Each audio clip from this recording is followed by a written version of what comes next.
হবে, কিভাবে সুদ থেকে দূরে থাকতে হবে, কিভাবে ঘুষ থেকে দূরে থাকতে হবে, কিভাবে ব্যাংকিং চালাইতে হবে, এরপরে এগুলো শিক্ষা দিচ্ছেন।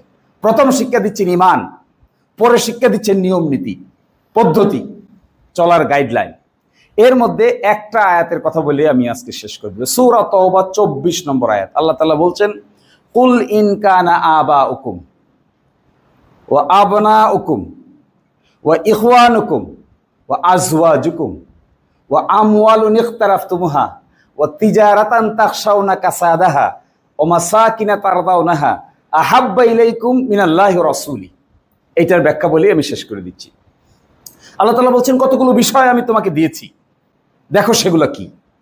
সেগুলোর মধ্যে আছে তোমাদের পিতা, আবাউকুম, তোমাদের পিতা, আবনাউকুম, তোমাদের সন্তান, ওয়া ইখওয়ানুকুম, তোমাদের ভাই ব্রাদার, ওয়া আজওয়াজুকুম, তোমাদের স্ত্রী।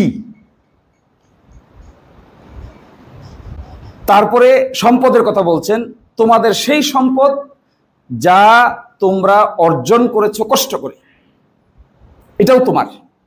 আর কি বলছেন, আমওয়ালুন ইখতারাফতুমুহা, তারপরে কি, ওয়া তিজারাতান তাখশাউনা কাসাদাহা, সেটা কি, সেটা ব্যবসা, এমন ব্যবসা যার মন্দ হতে পারে এটা ভেবে তুমি আশঙ্কা প্রকাশ করো। আমার একটা সাজানো ব্যবসা, এই ব্যবসাটা হঠাৎ করে লাভ নিচে চলে গেছে, এটা দেখলে আমি কষ্ট পাই, বা ব্যবসাটা নষ্ট হয়ে গেছে এটা দেখলে আমি কষ্ট পাই।